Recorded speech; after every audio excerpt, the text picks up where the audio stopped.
may be most curious about Isaac Disraeli's is the title itself. For Disraeli, curiosity was a blend of the original denotation, investigation, characterized by special care, and that of his own day, inquisitive, desirous of information, as in his reference to the grammar in Johnson's as being curiously illustrated by the notes and researches of modern editors, and his regarding his friend Francis Douce's library as being curious. Suitably for Disraeli, the man of letters, literature meant even more than just literature generally, the humanities, it meant knowledge in the widest sense, without formality and restriction. A collection of essays, as the full title of the first edition of 1791 makes explicit, has been rightly called that library in miniature.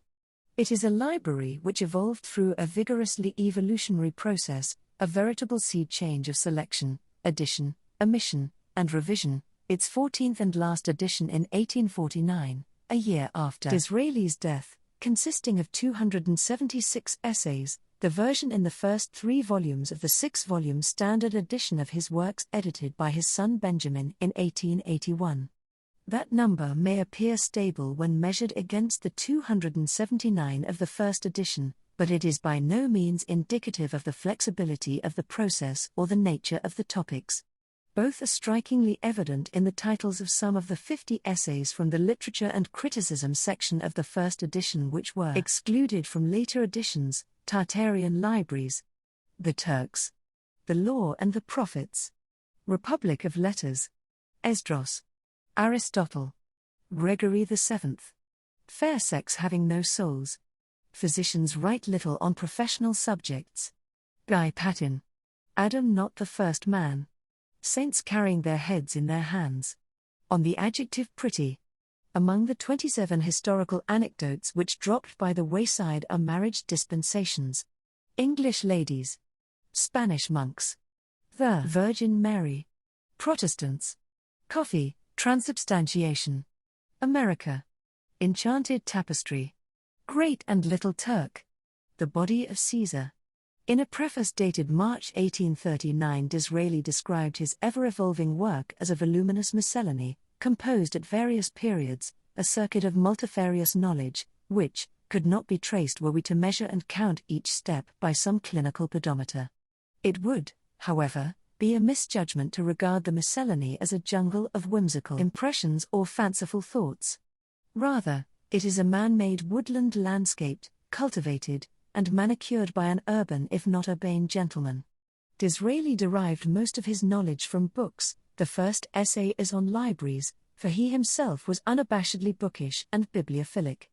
But in the range and variety of its topics, Disraeli's curious world was not hermetically sealed off from the world outside the library, else it would never have had so widespread a popularity over so long a period. If it did not directly reflect contemporary social, political, and literary matters, or rely on current gossip or scandal, it did in any case deal with them as recognizable features and phenomena of human existence in recurring clusters unrestricted by time or place.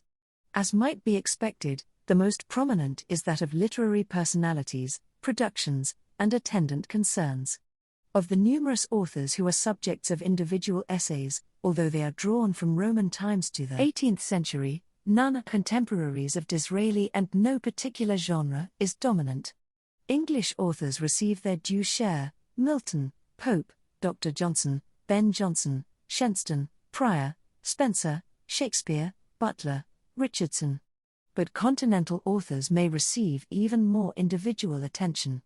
The French are well represented by Saint-Evremond, La Rochefoucauld, Bayle, Scarron, Madeline, and Georges Scuderi, Corneille, among others, the Italians by Vida, Ariosto, Tasso, Dante, Politian. In addition, there are essays dealing with Martial, Cervantes, Aristotle, Plato, and Cicero.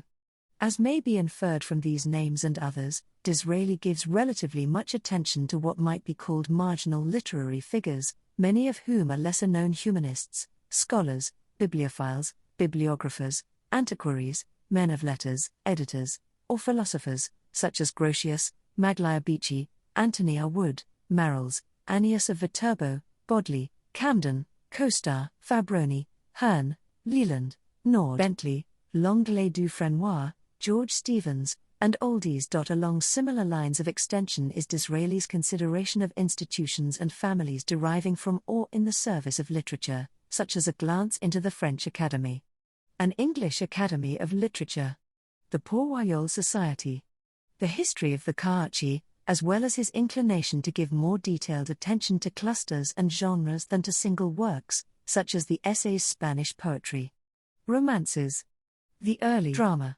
poetical imitations and similarities, extemporal comedies, diaries, songs of the trades, parodies, masques, among others.